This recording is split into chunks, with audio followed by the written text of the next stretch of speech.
So welcome to Tips for Getting Hired During COVID-19 webinar. And I see a lot of you from Hong Kong, Philippines, Malaysia, India, and Australia as well. So I'm very excited. Thank you so much. Some housekeeping rules for today. So this session is being recorded and we will send you all a replay later. So please make sure during the entire session, you will remain muted and your camera is off throughout the entire session. So the spotlight will be on the speaker. And if you have any questions, please leave them on the chat box and I'll read it out for you during the Q&A. Okay, so Chris, sorry about that. I just need to unmute Chris.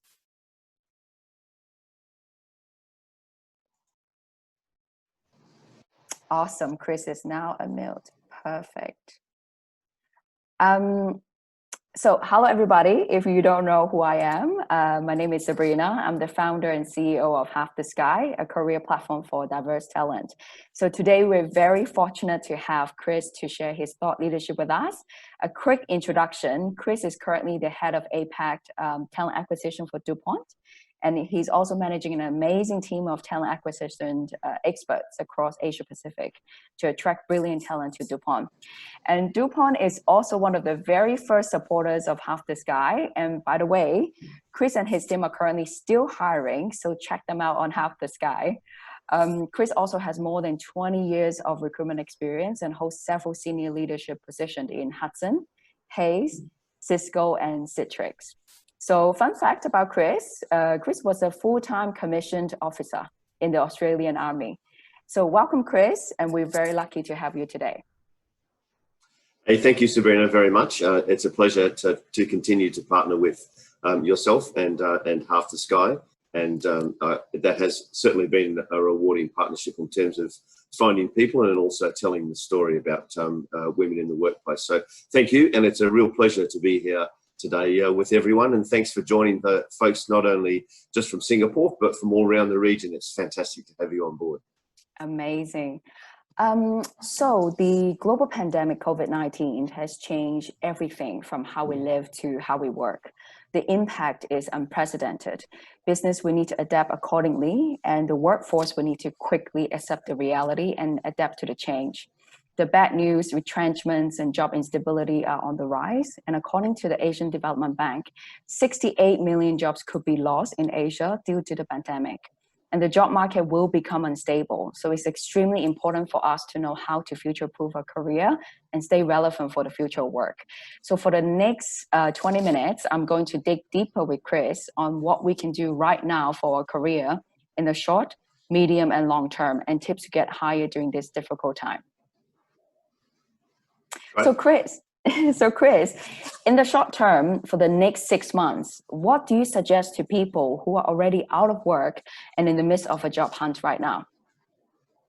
Yeah, I think this is a great question, and it's a really good place to start. So as we know, and you rightly said, Sabrina, a lot of people have unfortunately lost their jobs, and it's a tough time right now to be able, to be looking for a job, particularly if, like in Singapore here, we're under what we call the circuit breaker, and probably will be for the next few weeks before we can actually go out and meet people. And meeting people is one of the key things in actually finding a job. So going, having a coffee with someone, having a lunch for someone, and we can't do that right now. So let's not pretend that it's going to be easy. And other countries around Asia Pacific are in a similar position. So we understand that. So I think what can we do then as job hunters to maximize our opportunity of getting in front of the right eyeballs? Because people are hiring, all right? So yes, the world's in a tough place at the moment, and Asia Pacific is in a tough place.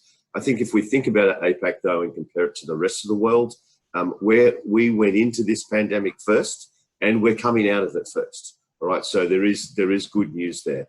My team in China all went back to work in their offices like 4 weeks ago. And other countries are starting to do the same. So there's still a long way to go, but things, more positive signs are there.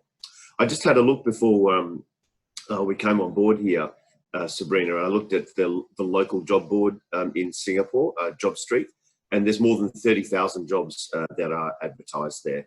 And so people are hiring. On LinkedIn in Singapore, there's more than 50,000 jobs that are there. So the good news is that people are still hiring. How do we, I'm sorry, this is a long answer to your first question, but how do we maximize it, Ben? So first of all, do the basics. I'm fond of saying that looking for a job is a full-time job in itself. So pay the respect to that and really put all your time, effort and energy into finding a job. So sign up on all your job boards. Make sure that you've got a couple of versions of your CV, depending upon what role that you're looking for, and make sure that you have a rock star LinkedIn profile. So what do I mean by that? That's actually LinkedIn's terminology about having a LinkedIn profile that stands out. So last thing on that, LinkedIn itself tells you for free on their website how to go on and construct a really good LinkedIn profile. Okay, so all that information is there. So that's the first thing. Yes, we're in a tough spot.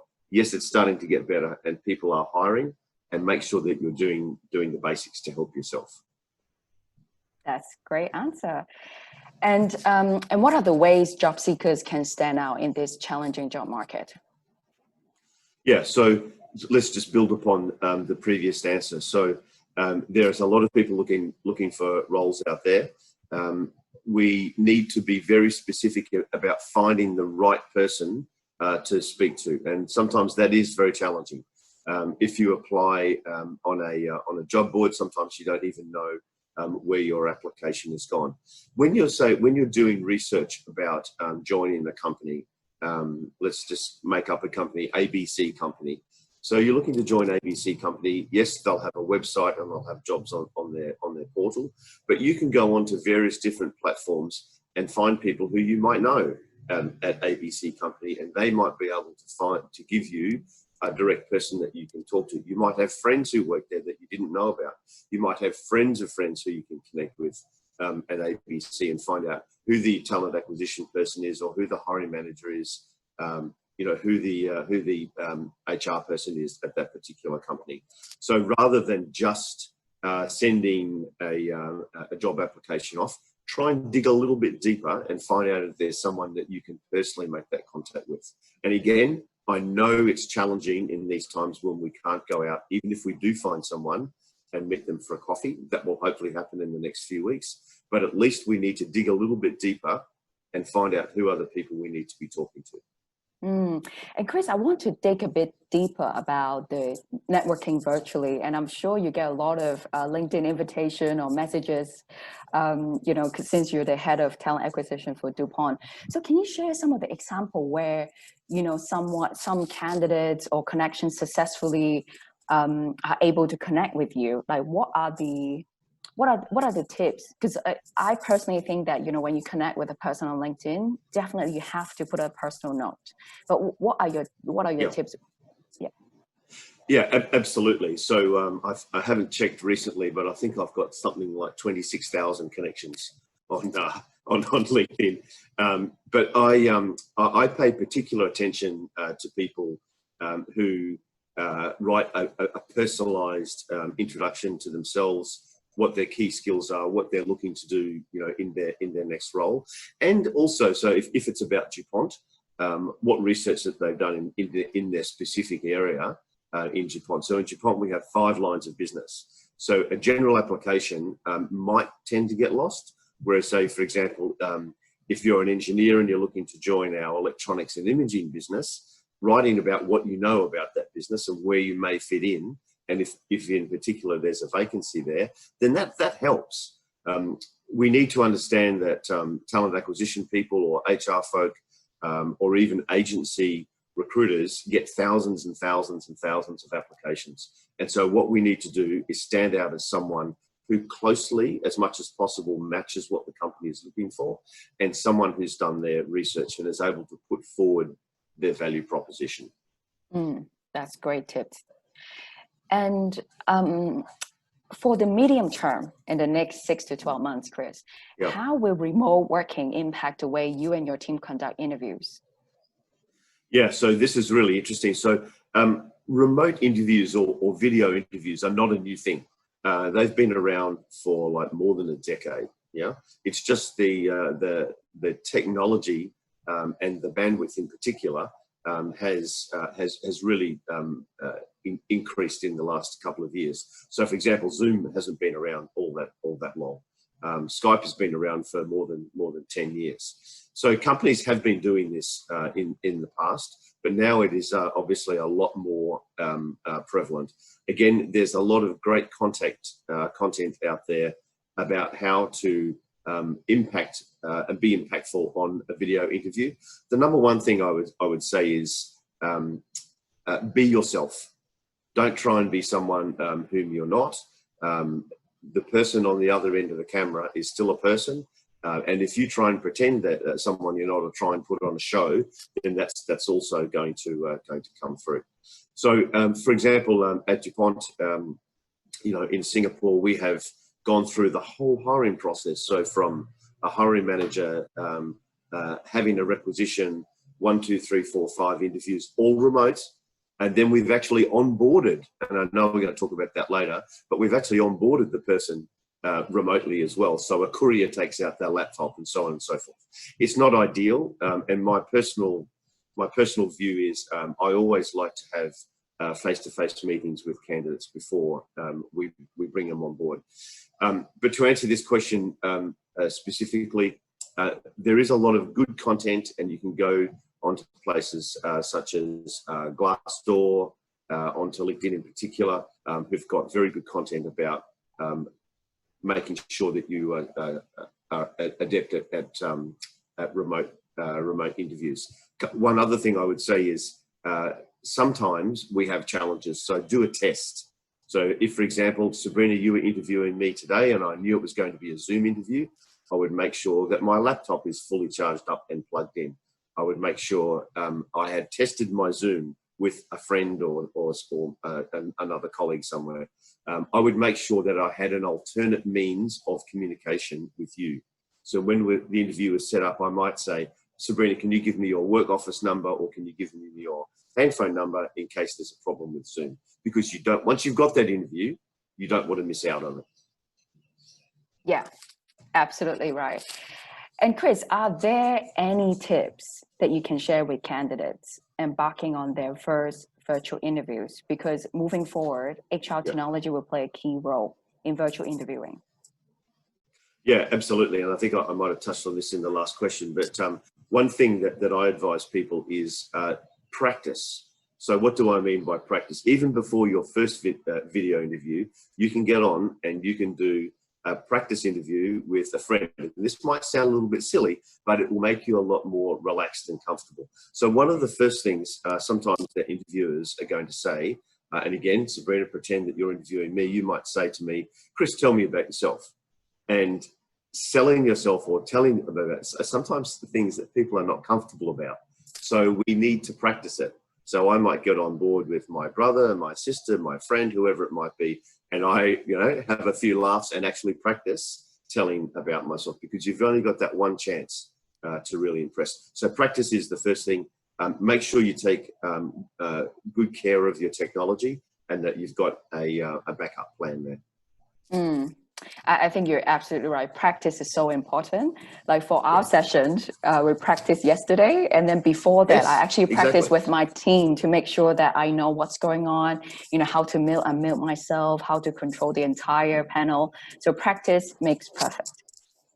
100%. I'd just say one other thing as well. So in this situation here, so if we think about you looking at me, so you can see my head, my face, you can see my shoulders, but you can't see down here, right? You can't see on my desk where I'm at. One thing that I do whenever I'm interviewing someone is I like to do things the old-fashioned way and take notes, right? So if I was being interviewed, I would say to you right at the beginning, hey Sabrina, if you see me looking down here, I'm just going to take some notes about our conversation and maybe remind myself of some questions. Is that okay? So when I'm looking down here, I'm doing this. I'm not texting someone. I'm actually taking notes about what you say, right? Because we only get to see this much in the video camera. So it's important that you know what that the interviewer is doing.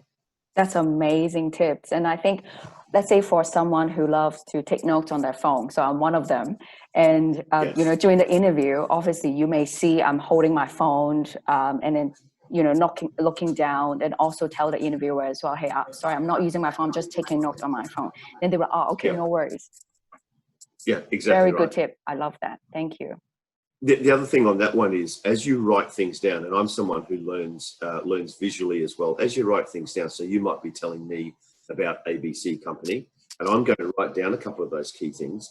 What this also does is it gives me a useful memory jogger at the end of the interview for when you say to me, so Chris, do you have any questions about that? And I've already made, 2 pages of notes here, and I can go back and say, yeah, I remember you talked to me about that product that you launched last year, blah, blah, blah, blah, blah. Tell me how that's gone, whatever it might be. But the useful thing is you've got a memory jogger right there in front of you. Wonderful. Thank you for that. And Chris, in the long term for the next 12 to 18 months, what positives do you see coming out of the post-COVID-19 crisis? And will flexible and remote work be here to stay? Yeah, so really interesting question. And of course, the world is changing literally daily. So who knows what, frankly speaking, who knows what we're going to be looking like in a year or 18 months. One thing that I can see that's happened already is that people have become technically more adept. So particularly with using technology such as this to be productive.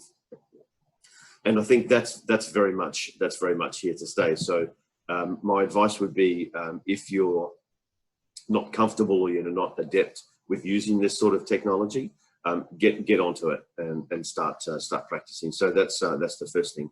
I think people have been really tested on their resilience, and I see that as a very, very strong positive.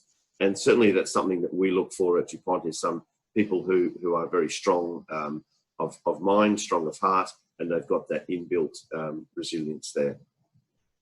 I also think that people have found smarter, newer, quicker ways of getting things done, being more productive. I'll talk very quickly about a DuPont story. I think people may not know all the products and services that DuPont has, and that's one of our challenges because we're a B2B company, like 95%. But if you can imagine a scenario, so everyone's seen on movies or on TV screen where you have people wearing those full hazmat suits. Well, those suits are actually made of a DuPont product called Tyvek, and it used to take us 4 months to get a batch of those suits made from raw product out to the customer. 4 months. Since all this has come about, we've shortened our supply chain and been a lot more inventive about how we do things. And now we can get that done in 5 days, 4 months to 5 days. Many other organizations are doing that, whether they be banks, whether they be self-storage units or food and beverage. If we think about our Singapore, Sabrina, for people who don't know, I've been in Singapore for about 14 years now. Look at the way our food and beverage outlets have really adapted over the last 13 or 14 weeks. So I do see a lot of positives actually coming out of this. Let's not pretend it's a really tough time the world's going through, but I do see some positives coming out of it. Awesome. Thank you for staying positive as well and spread that. And Chris, will there be any changes in the types and skills of candidates you'll be looking to hire over the long term? Yeah, so I think this is an interesting question, and it does depend on the role that we're talking about. So let's talk about classical roles. Legal people. Are there going to be any sorts of key core changes in there? Probably not so much. Although force majeure, for example, is something that a lot of people are talking about and how that's written into contracts. So contracting law and compliance, that's definitely changed within that particular space. I think this is really dependent upon the role that people are looking in. I think this is a good question to watch over the next coming quarters.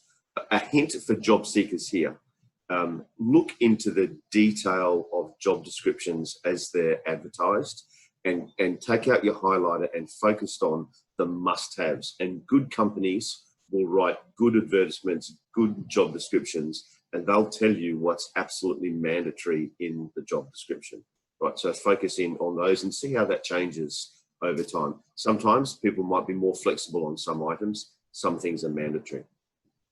And Chris, I have another question for you. So usually when I speak to, back in my, executive search days, usually when I speak to a hiring manager, obviously they have a list of requirements. Some are good to have, prefer to have, must have. And some of the hiring manager would tell me, Sabrina, I'm looking for, a perfect fit. And I always manage the expectations. Hiring manager, if you can find someone that fits 70% of your requirements, consider yourself, finding a good one. Do you agree with that, or?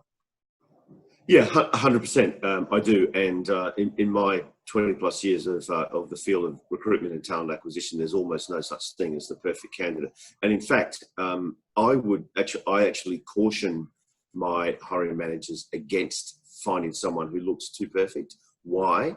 Because they're more likely to get bored in that role. If you have someone, as you correctly said, who's got 70% of the skills and they've got the aptitude and the willingness to learn the other 30%, that might take them 2 to 3 years to actually get there. This is a good thing because they've learned and they've contributed to the organization. If someone comes in who's like 100% fit, then they're more likely to get bored, within the first year. They're more likely to leave, or they're more likely to want, to go and do something else. And then the organization is right back where we started. So I actually think a 60, 70, 75% fit, as long as you cover, say, the 2 or 3 mandatory things, I think that's a good fit. So yeah, it's a great point. Thank you. That's amazing. So Chris, during the interview, we should assess the candidate on their, obviously, attitude, their aptitude, and the potential growth in the role. Yeah, so potential is something that I absolutely personally look for. So in my own personal team, which I've hired around Asia Pacific, yes, they need to be good talent acquisition folk, but I'm also looking at what else do they bring to the table and what potential do they have for the future. So assessing potential is a strong thing from my point of view and from most hiring managers. But let's flip that on its head because we're talking about people who are looking for jobs now.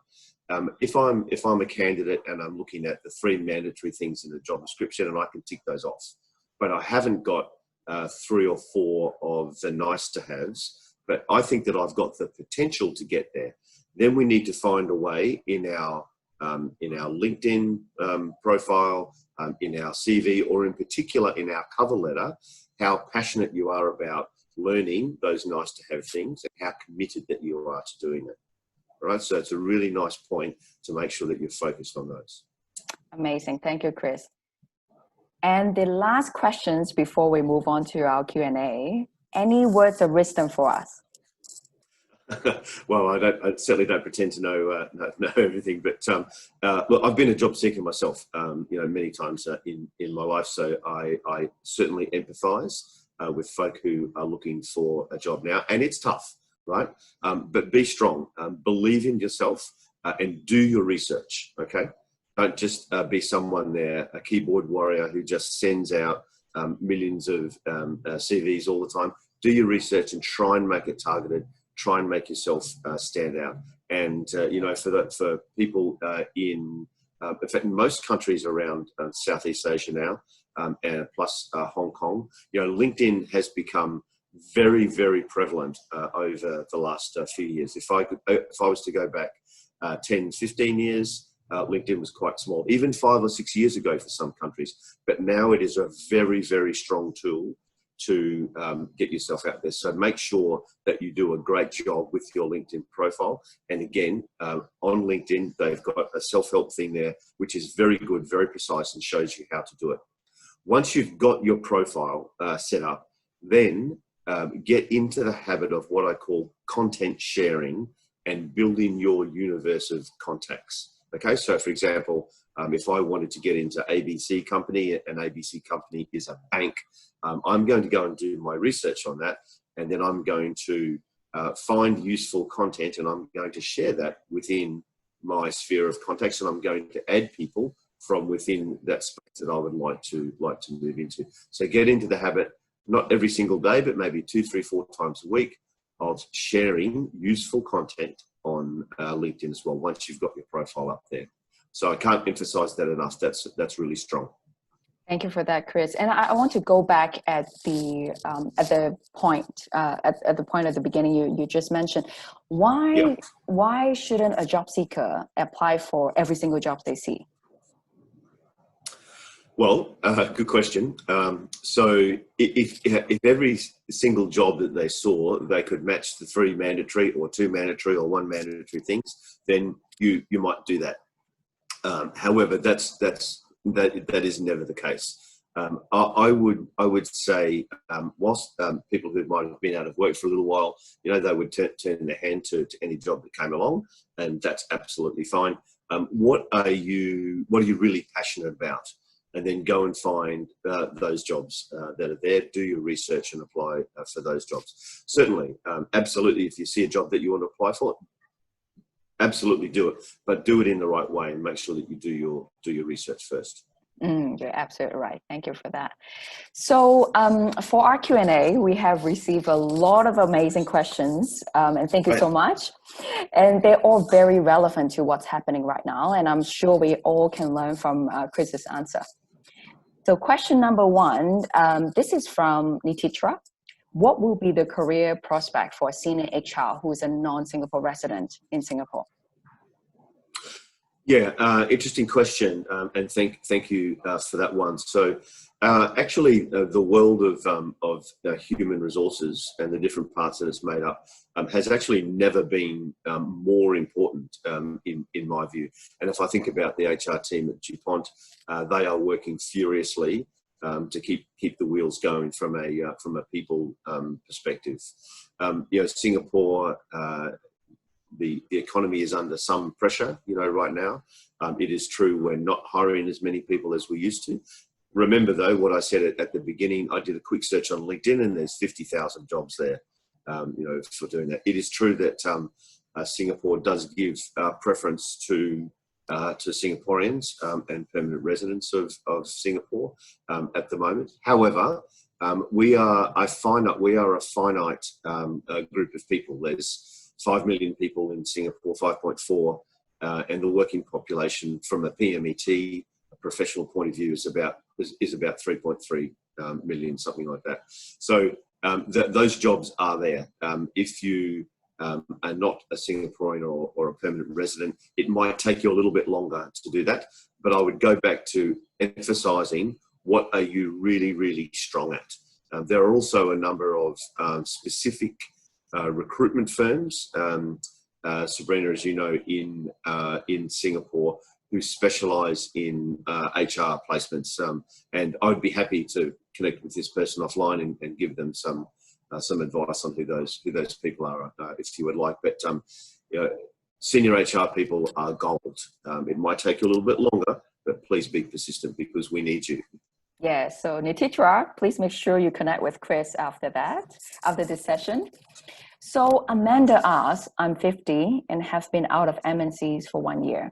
For the previous 8 years, I had several 18 months employment gaps, and not all the time I was upskilling. How do I explain my employment gap? Sure. Great question, and thank you for that. First of all, age, from my personal point of view, and certainly for DuPont's point of view, means absolutely nothing. It's what you bring to the table in your passion and enthusiasm. If you've had some gaps in employment out there, the best thing to do is just to be honest about it. I took a career break. I actually value people who come to me and tell me, you know what, Chris, I've been working for 25 years and I needed to take a career break, or I needed to look after my family, or whatever it might be. But honesty is always the best policy when it comes into that. Yeah. And if you have been upskilling, absolutely make sure that you highlight that as well. You're absolutely right. Honesty is the best policy. And during the employment gap, if you actually upskill yourself or study any courses, put it down on there as well, or any volunteer experience, I believe. Yeah. Cool. Yeah, absolutely. I mean, I hired someone last year who took about 15 months off And the reason they took the 15 months off was to simply travel. Right, they were in their late 20s, and they said, "I just need to get out of here." They weren't from Singapore. They needed to get out of their country, and they took 15 months off. They've been saving for 5 years, and they just went travelling. They did no work whatsoever. Came back, but what a rich life experience they came back. But going back to it, absolutely, honesty is best policy. Thank you for that, Chris. And this question is from Madeline. So in such a volatile period such as now, are there any particular types of traits that employers are looking for in candidates that may not be as important before? Yeah, it's interesting. I think I was looking at this particular question. We've all heard of companies who like people who are team players, right? I don't think that's changed. I think what people are looking for in these more uncertain times are people who are readily adaptable. All right. So, for instance, I won't go into detail, but my job is to run the talent acquisition team. So that's recruiting people. But in DuPont, I actually wear a couple of other hats as well, which are not necessarily to do with talent acquisition. So finding out ways that you can be of value to your organisation.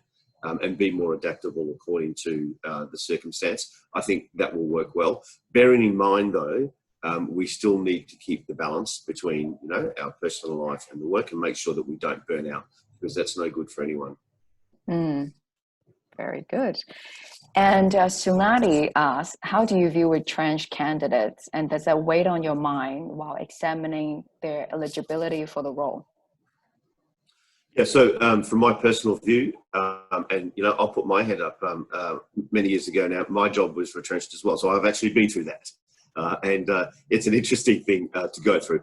Personally, and certainly from a DuPont point of view, it matters absolutely nil to myself, and I would say that, and it's very common. It used to be, if I think about my father's time and so on, if someone was retrenched, there was almost a stigma around about that. That is not the case these days. I know some people who have been retrenched 3 or 4 times, and they've got a great job, and they've got a great boss, and they're very happy. Again, honesty is the best policy. What was the circumstances, in and around that?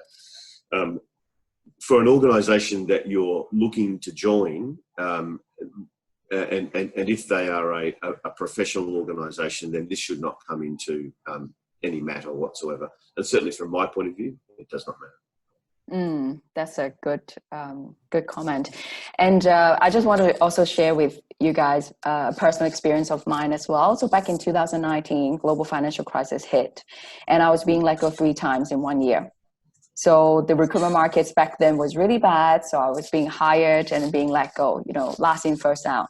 But after that, every single time I interview for a job, I explain to them, look, this is what happened, and they understand it. And it didn't stop my career at all. And I was still getting promoted, getting salary, pay rise and all of that. And I got an opportunity to move to Singapore as well. So again, honesty is the best policy.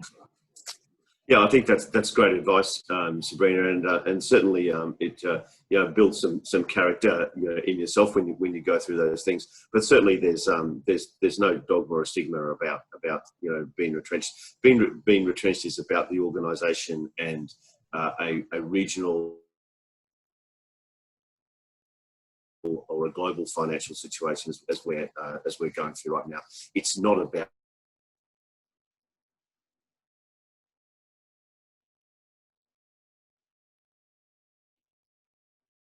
I think we may lost Chris for a little while. I don't know whether I've lost. Yes, hi Chris. Sabrina there. Yes, I think the internet connections. Can you hear me? Okay. So Chris comes back on. Awesome, hey, Chris. We're back. There you go. Sorry about that. No worries. So Chris, we were talking about the retrenchment. I think you were mentioning, we were saying, honesty is the best policy. It's not so much about that retrenchment experience, but how we come back from it.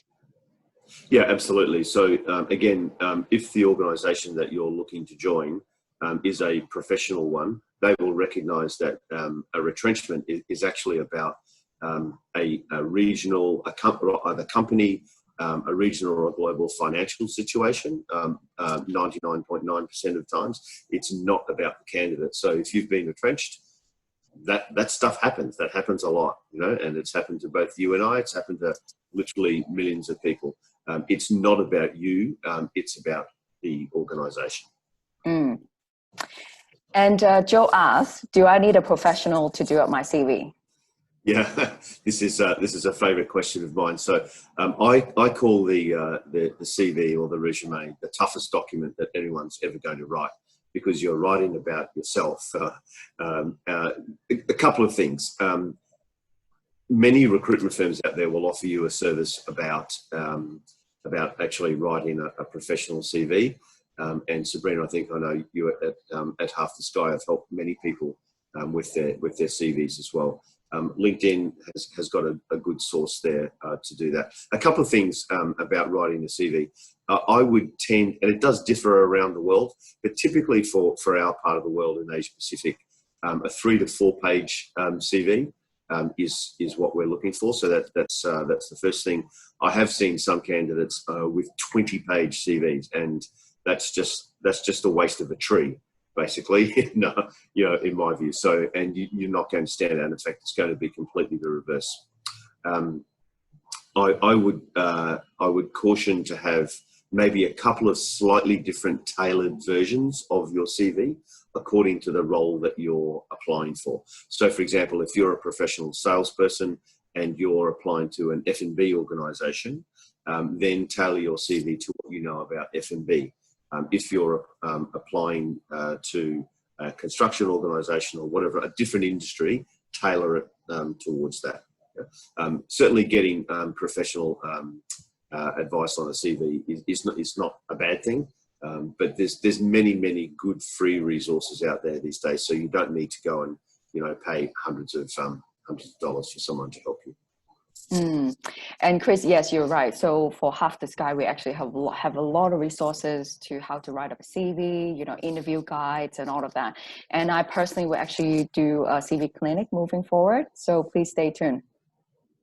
Yeah, and I just saw the note there from Cecilia. Thank you, Cecilia. So it's interesting. I made the comment about other people around the world. In the UK, it is absolutely traditional to have a one-page CV, and you fit your entire life onto that one page, right? So it's a little bit more challenging. For myself, as you know, a relatively experienced recruiter, I like to see a CV on the first page, which is, you know, well laid out with their education up the top, then a quick summary about you, and then you can go into maybe your last 2, 3, 4 roles, what the position was you held, what your key achievements were in that role, and why you are looking to move on then to do something else. All right. So if someone's had, you know, 3, 4 jobs in their lifetime, automatically you're on to, you know, page 3 or so on. If you're much younger in your career, it might be 2 pages, and that's okay. But I would caution against going more than 4 pages. Cool. Thank you, Chris. And this question is from Alicia. So what will be the best approach to job hunting when redundancy and long stints with one employer is on my profile?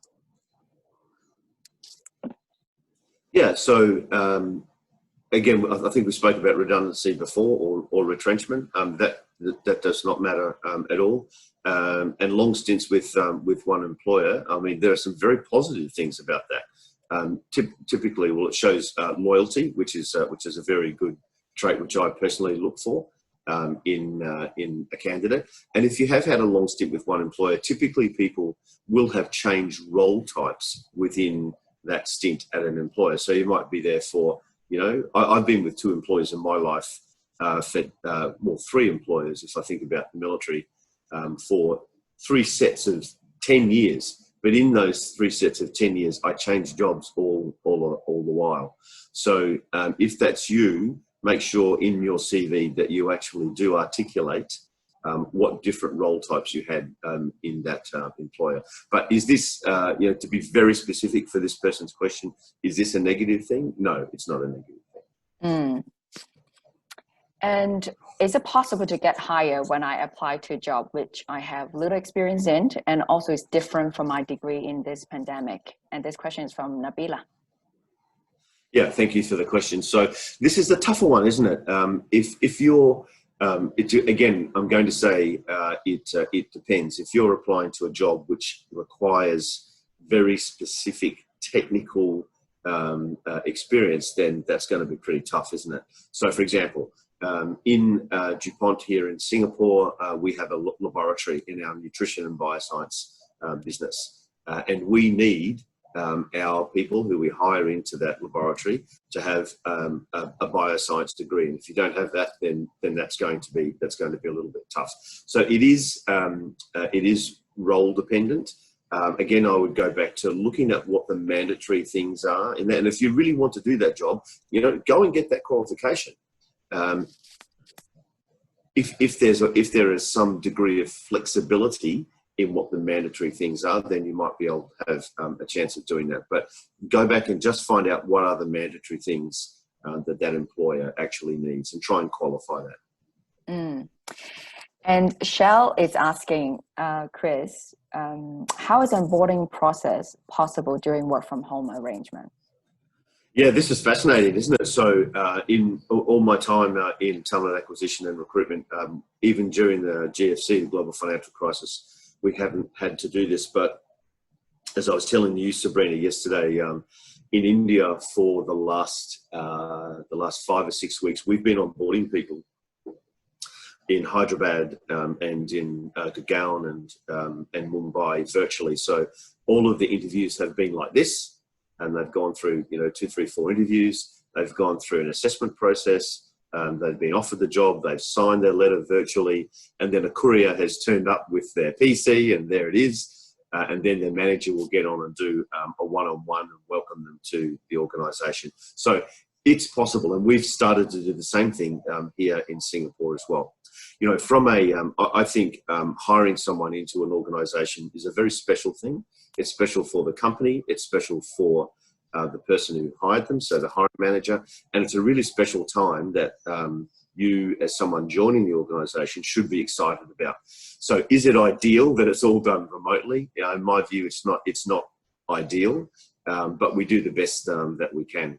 And certainly, from our perspective, once the government guidelines allow us to have face-to-face meetings again, then we'll be doing that, and we'll be onboarding people with more face-to-face contact.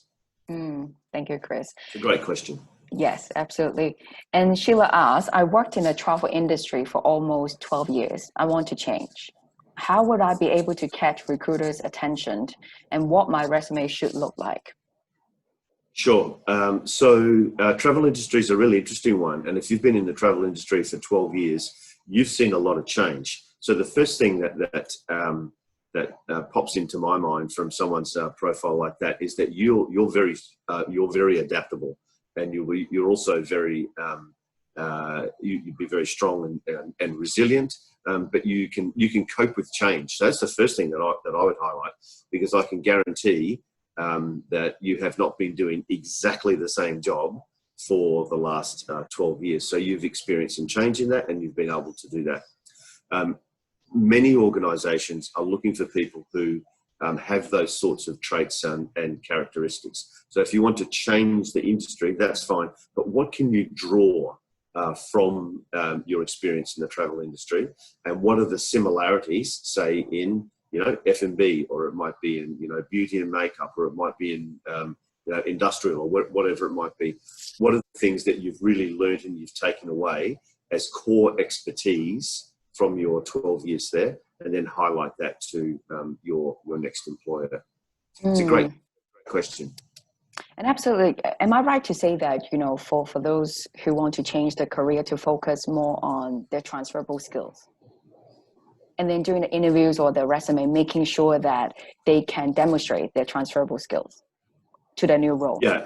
Yeah, absolutely. And this is another situation where I would advise having a couple of different versions of your CV to highlight some things, but then also where a cover letter can be quite a strong tool. So cover letters, in my experience, the best ones are their specific purpose is to highlight a candidate's suitability for a role or for an industry. So 3 paragraphs, not more than 3 or 4 paragraphs, and short, sharp, and snappy. So the first paragraph might be something, and again, there are lots of great examples out there on the websites, but in my experience, the best cover letters are the first paragraph says, this is me, this is who I am.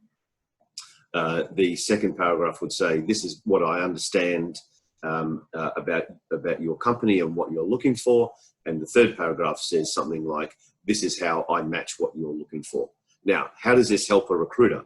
Remembering that a recruiter will get sometimes hundreds, sometimes thousands of applications for a job. What you're doing with a good targeted cover letter like that is making the recruiter's job easy, okay? So if I see a good cover letter like that and it's well thought out, it's well researched, and it's well written, I can look at it and go, yeah, I understand you've done that. We are looking for that, and I can see we match like that. And so for me, that really helps me. It shows me that someone has taken the time and the research to stand out. So I really value that. Thank you. And Chris, Marilyn is asking you the #1 advice for mid-career change.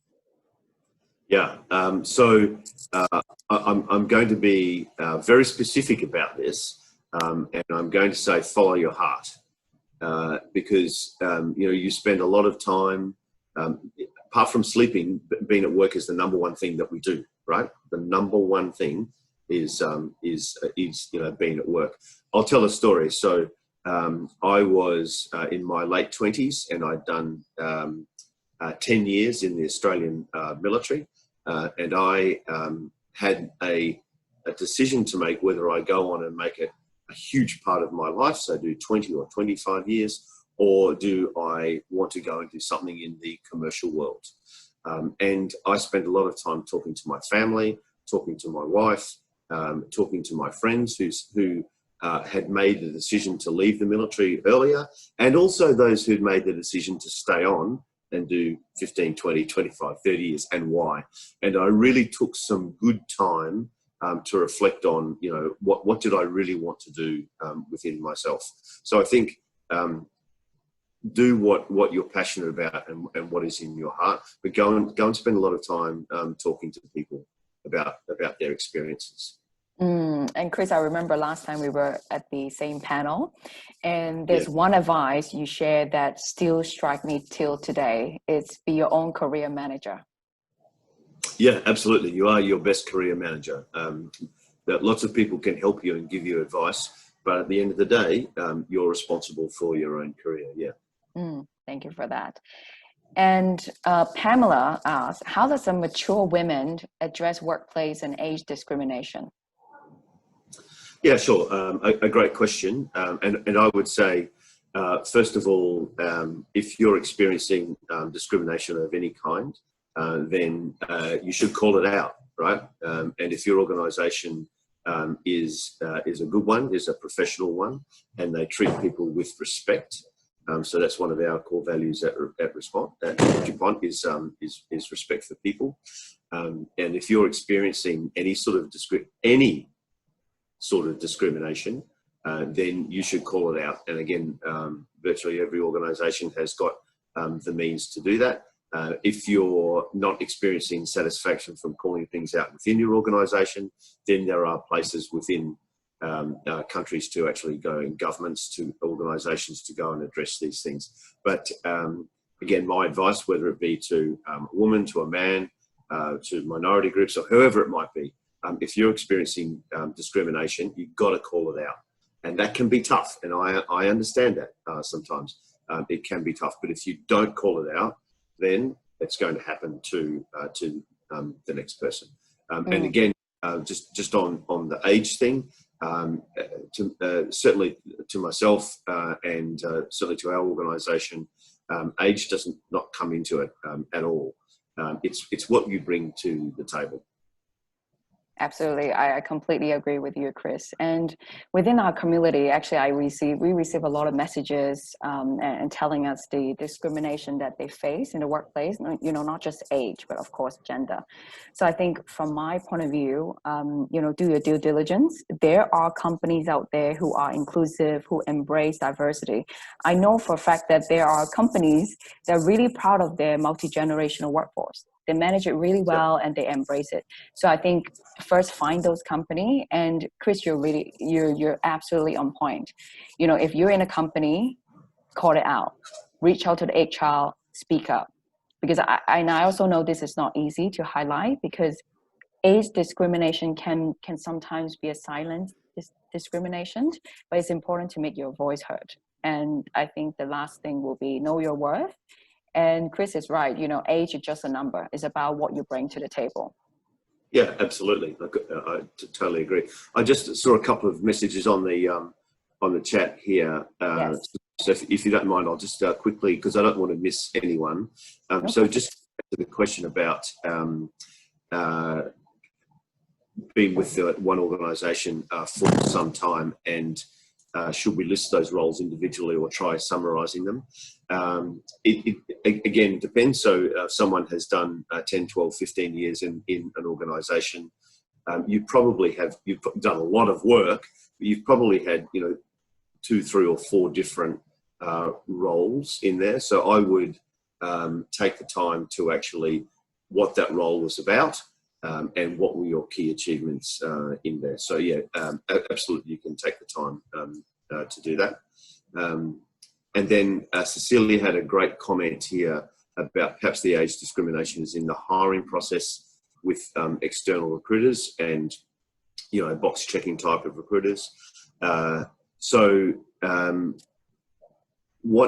I can address this point for what we do at DuPont. So each of our talent acquisition folk, our HR people, and in particular our hiring managers are all very well cognizant about bias and unconscious, whether it be conscious bias or unconscious bias. And we do that sort of training consistently throughout the year to make sure, because people, hiring managers in particular, have this tendency to hire in their own like.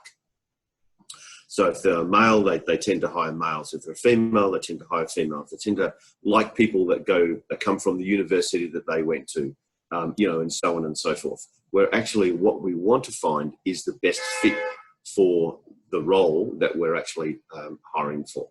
So again, if you're going through an external recruiter, then I would do as much as you possibly can in highlighting why you match the mandatory skills that people are looking for, and then your enthusiasm and your potential to make up the rest.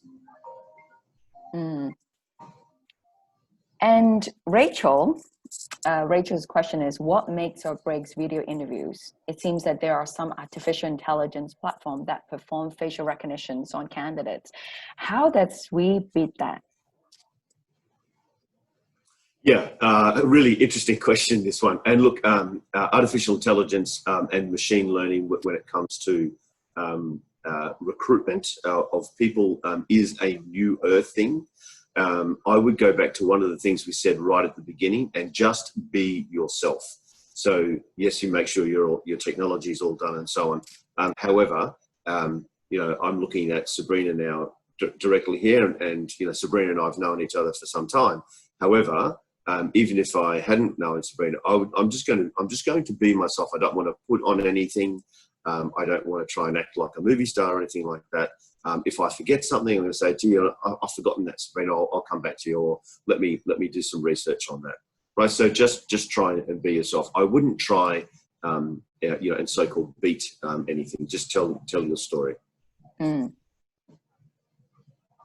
And Augustine asks, what are my chances to get hired if I don't have any working experience after being a stay-at-home mom for 9 years? What are the skills I need to upgrade myself? Sure. So first of all, congratulations for doing one of the hardest jobs that there is on the planet. So, well done for that. Again, I would say it depends what you want to do. And I don't know what country you're from, but I would say for example, here in Singapore, we have Workforce Singapore, so WSG, who has specific programs to help people get back into the workforce. I think most people in Singapore would know about Workforce Singapore. Other countries have similar programs as well. So, what do you want to do would be my first thing, and then if you do have a skills gap, what are those skills and what are the platforms that you can go to upgrade yourself? A useful hint about this one is, say for example, you want to go and do role type A. Go and find people on, say, on LinkedIn. Again, is a great spot, and look at the skills and experience that those people have who are currently doing the job that you want to do. And then you've got your skills gap for what you need to do. Then go and find how can I go and close that gap. All right, and a last question for Q&A, and we're going to cover several more questions during the live chat. So this question is from Isabella. Should I mention my visa status in my cover letter? I put past work experiences from my home country, my resume, and I feel that people think I'm on a temporary visa and won't stay in the country for long.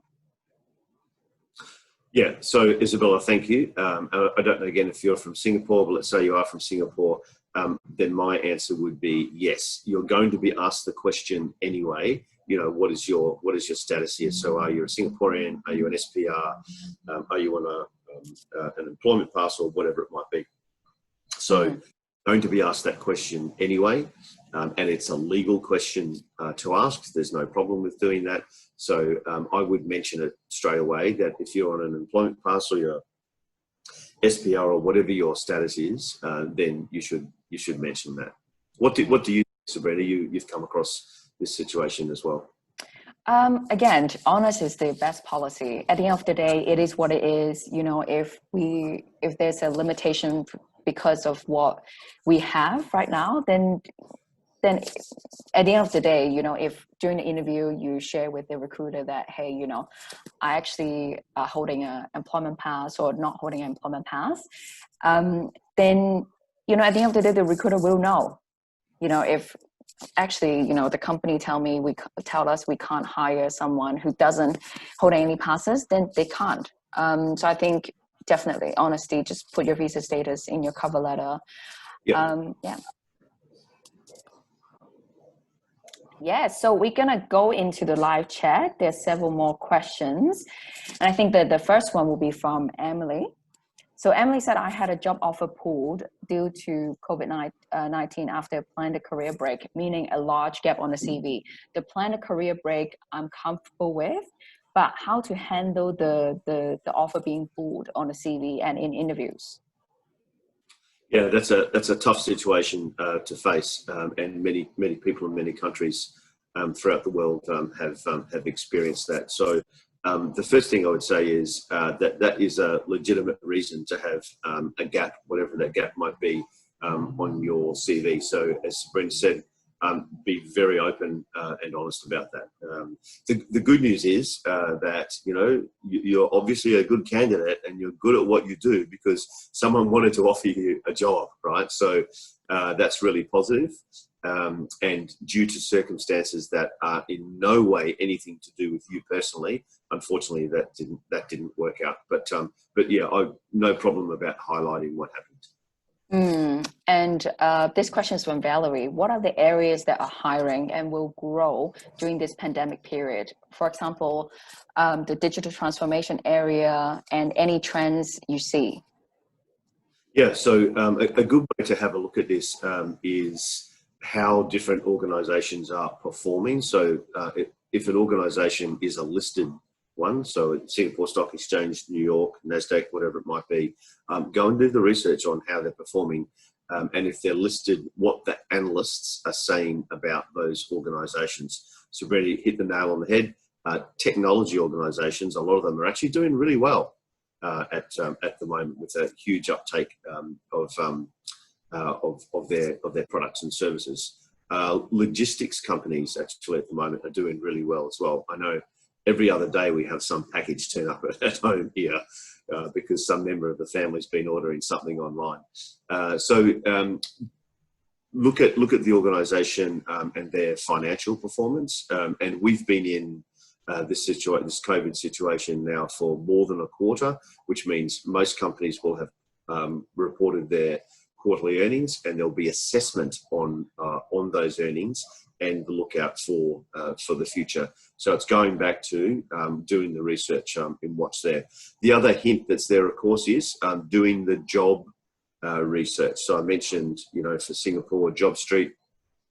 Every country, I know Indonesia, we've got someone on the phone on the call from Indonesia. Job Street's very big there as well. Philippines has got different job boards. You can go and have a look at what industries there are hiring, and again, that gives you a good indication of where things are going to go. And I think we have one last question from the audience. This is from Helen. How do you best handle a direct questions on salary expectation? Yeah, so this is a fantastic question. So I left one of the best till last. So thank you for calling it out. This is a trend which is developing around the world. I know some organisations are starting in the US to try and bridge the inequality gap with regards to pay between gender or indeed between minority groups, and now making it not practice. Or indeed some states are getting close to making it illegal to actually asking someone what their salary is. Now, for example, here in Singapore, we are not there yet. And it is part of our culture to say to someone, okay, what was your last drawn? Give me your CPF statements, all those different things, and then talk about expectations. So that's the norm where we're at now. To answer the question directly, never lie about your salary, because you're going to get caught out. And if you lie about something, you lie about anything, but certainly if you lie about something like salary, that's going to leave a black mark. So just don't do that. I would tend to phrase the question around, if you think that you're being paid fairly, then, this is what I'm on, but these are my expectations. If you think that you're not being paid fairly, do your research before you say that. So you might think that you're 20% underpaid, and you've gone and found similar candidates and you know that they're being paid a little bit more, then do your research on that. But try to focus the question around the expectations that your own salary expectations. Yeah. Mm-hmm. And Chris, I also want to yeah, absolutely. And Chris, I also want to share as well the companies on our platform. The reason why they're on our platform, because they have equal pay initiative, among many others policies they have for diverse talent. So make sure you check them out. And you're right, some of the companies actually publish their salary report, and they address the salary gap, and they're working towards, to breach the gap. So these are the companies that you want to be part of, because they know what the problem is and they're working towards it. Yeah, agreed. Yes. And Chris, sorry, actually we have a few more questions. Are you okay with the time? Great. All right. Okay, thank you. So Iris, this question is from Iris. How do hiring company view candidates that only stay in each company for 1 to 3 years with growth in each role? Yeah, thank you, Iris. So typically I find people, when they're earlier in their career, the time that they spend in an organisation is less. So that might be a year, might be 18 months, might be 2 to 3 years. So that's actually quite typical, and it's quite typical for many countries around Asia Pacific. If it's someone who is a little bit more mature in their career, they might be mid-career or so on, and you've stayed for a year or 18 months or 2 years in a role, that's fine, but just clearly articulate what your reasons were for leaving. So whether it was, of your own volition, or the company changed direction, or your favourite boss left and you followed your favourite boss, or whatever the situation might be, just be very clear about why you moved on from each particular role. And I'll say why. So if I'm a hiring organisation and I see someone has moved, every year or every 18 months for the last, 4 jobs, I really want to know why about that, because I don't want to hire someone also for a year, unless it's a contract role or something like that. So I want to know about someone's commitment to my organisation. So when people move a job, they always have a valid reason. Just make sure you talk about that valid reason. And we have another question from Isabella. So tourism and hotels are one of the most impacted industry during this pandemic. Can you have what will be your advice? Can you have an advice of other career options for them to pivot to? Yeah, thanks, Isabella, again. So I know in my role, my current role and my ones before that, I used to do a lot of travel around the region, and indeed over to the US and to Europe. And I really value the people in the travel industry. They do a tough job, whether it be airline or hotel or whatever it might be. And that's cut down now. It's going to come back, all right? It will come back, but I think it's going to be very much in the second half of the year. So if you're still passionate about the travel organisation and tourism organisation, that's still going to be there. It will just take a little bit of time. So as you say, Isabella, if you need to pivot to another role in between travel and tourism coming back, one of the things that I respect so greatly about people in that industry is their customer service. And I can tell you, every single organisation out there has customers, right? Whether they be a B2B organisation like we are, or whether they be a B2C organisation, everyone's got customers or partners that they rely on. So I would accentuate the customer service part of your role, because everyone needs that key skill. And we have another question from Cecilia on salary.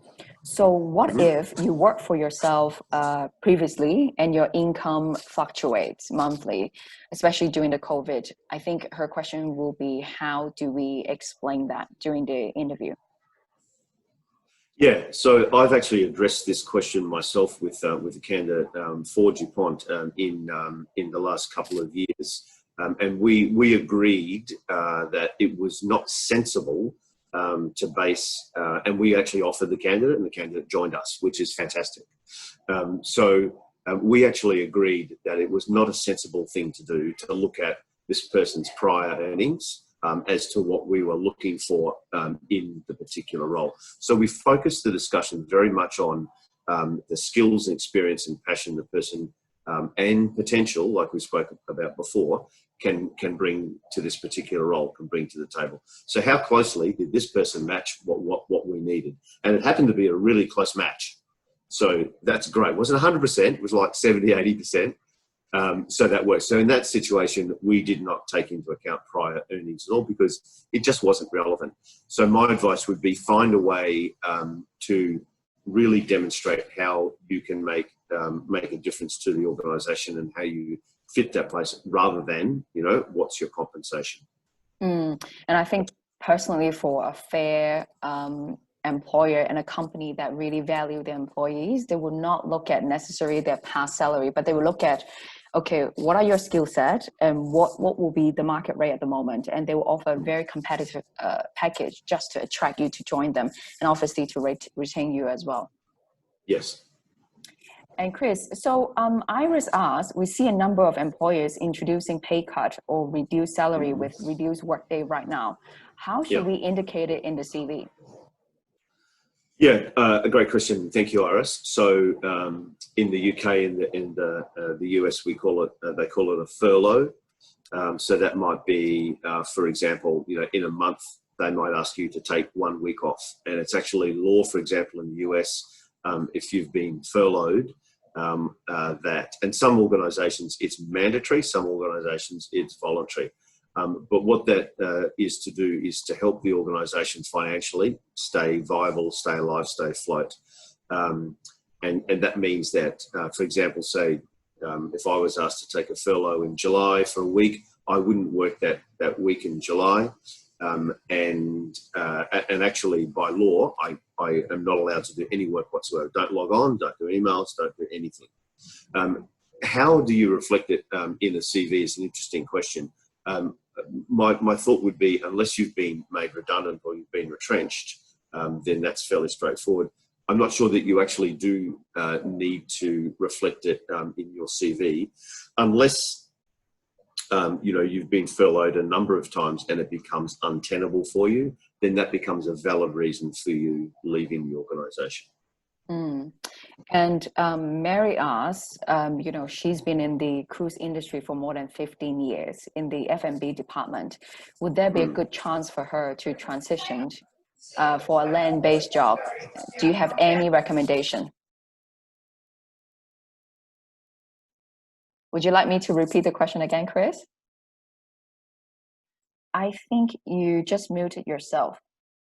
Okay, let me just unmute you now.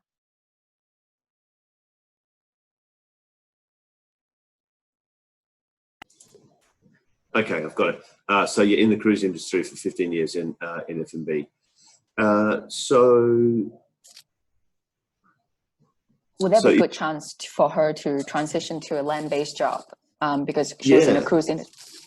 Yeah, sure. And Mary, I don't know what country that you're from, but certainly the F&B industry is one, as we spoke about before, which is quickly adapting. And in my experience of the F&B industry, they need experts who know what they're doing. So yeah, absolutely. I think there's a good chance to do that. And as the COVID restrictions start to lift, and we've seen, so for example, in Australia, where I'm originally from, they went into lockdown even before we did here in Singapore, but they've started to lift that now. And people are allowed to go back to restaurants and pubs and clubs in groups of 20, 50, and even 100 in some parts of Australia. And those skills with F&B, whether it be service or whether it be organisational wise, are really in demand. So yeah, I would say that, long story short, you've got a good chance of doing that. And Mary just mentioned she's actually from Philippines. Yes. So one last question of today. We took a way longer time than we should from Chris. So how do you negotiate for a higher salary? Yeah, I saw that one. And thank you to Jacinta for that one. So two scenarios here. One, you're in your role, you don't want to leave the company, but you think it's time that you had a tick up in your salary. So that's first scenario. Second scenario is you are leaving or you have left your organisation and you want a higher salary than where you were before. One word covers both scenarios, right? And that is research. So if you, and you know, we all have a tendency to think that, you know, we're a little bit underpaid. But make sure that you know your stuff. So go and find people who are doing a similar job, and if possible, find out what the market rate is for those particular roles. Again, there's a lot of salary surveys. Many recruitment firms put out annual or quarterly salary surveys, and so you can benchmark where you are in those particular surveys. And so, for example, if you're doing a job and you can put 6 surveys in front of your manager and have a good, calm, evidence-based discussion about, look, all these 6 surveys say that I'm 20 to 30% underpaid, then that's a good, valid discussion. It might also give you an insight to think about yourself. Well, actually, am I underpaid? And if I am, what's the quantum? So before you have the discussion, make sure that you do the research. Thank you, Chris, for everything. And so that's it for today. Thank you, everybody, so much for joining us. And we have a lot of resources to share with you as well. So make sure you sign up on halftheskyAsia.com and follow our social media. It's completely free, and you'll receive exclusive event invites like this one, job alerts, thought leadership content, and resources. So thank you so much, Chris, again, for your time. And stay safe, everybody, and take care. Yeah, thank you, Sabrina. Thanks, Half the Sky team. And thanks, everyone who joined. Stay safe and good luck.